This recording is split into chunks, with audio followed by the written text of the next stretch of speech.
America और Israel ये सोच रहा है कि मुसलमान को दबाया जा सकता है, इस्लाम को खत्म किया जा सकता है, तो ये सपना है। तुम्हारे पुश्ते खत्म हो जाएंगी, तुम खत्म हो जाओगे। इस्लाम जिंदा था, है और रहेगा। कि सारे एयर डिफेंस सिस्टम धरे रह गए अमेरिका के, कुछ नहीं बचा। नेतन्याहू है 13 दिन बाद आया है, हम सोचे कि नहीं रहे, हम तो सोचे नहीं रहे और नहीं रहेंगे। इस युद्ध में खात्मा है, नहीं रहेंगे। 72 ने हरा दिया, करबला हमने सुना है, आज देख रहे हैं। पानी के लिए इजरायलियों ने टैंकर फाड़ दिए, बच्चे रो रहे थे। मजलूमों की सिर्फ इतनी गलती है कि उन्होंने गद्दारों को अपने यहां शरण दे दी, क्योंकि कुरान में लिखा है कि जब कोई मजलूम आपके पास जाए तो आपको मदद करनी है। उन्होंने मस्जिद अक्सा को कब्जा करने के चक्कर में पूरे फिलिस्तीन को, गाजा को तबाह करना शुरू कर दिया।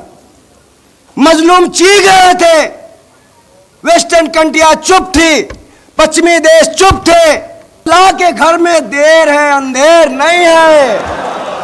अल्लाह ने कहा रुको, अमेरिका घुटनों पे लाते हैं। और अमेरिका जैसा देश कह रहा है हम 30 दिन की मंजूरी दे रहे हैं, आप तेल ले लो। अब हम हाथ जोड़ रहे हैं ईरान के आगे। सभी को मेरा आदाब। बिस्मिल्लाह रहमानिर रहीम। शुरू करते हैं अल्लाह के नाम से। आज का दिन पूरे दुनिया के मजलूमों के हिमायत का दिन है। आज फिलिस्तीन की हिमायत का दिन है, फिलिस्तीन के लिए आवाज उठाने का दिन है। ये पिछला रमजान ही था जब वहां बमबारी हो रही थी। मैं लगातार अल्लाह से दुआ कर रहा था, अपने नबी से दुआ कर रहा था कि कोई आए। ईरान उस वक्त साथ दिया था। और उन मजलूमों की सिर्फ इतनी गलती है कि उन्होंने गद्दारों को अपने यहां शरण दे दी, क्योंकि कुरान में लिखा है कि जब कोई मजलूम आपके पास जाए तो आपको मदद करनी है। इस बात को रखकर फिलिस्तीनियों ने उनको जगह दी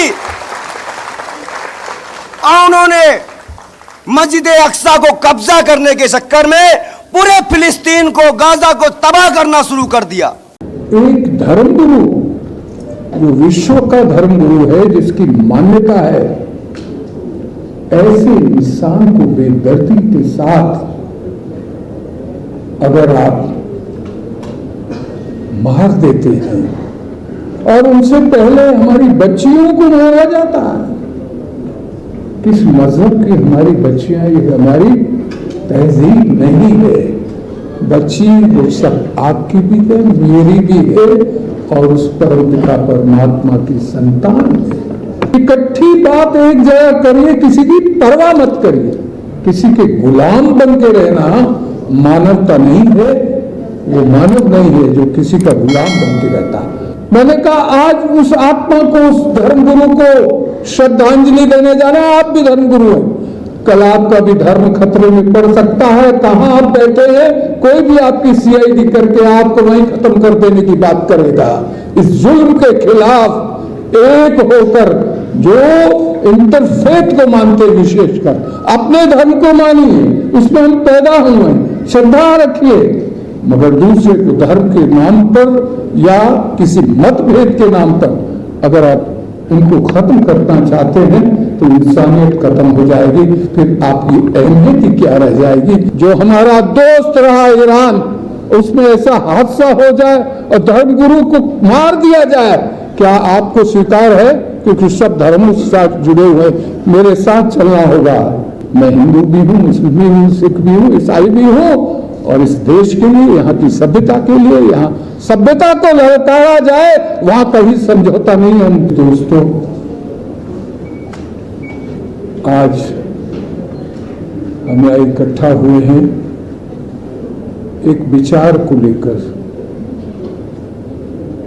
दुनिया में बहुत लोग आते हैं, लड़ते भी हैं, लड़ाइयाँ भी हुई हैं, हर युग में हुई हैं।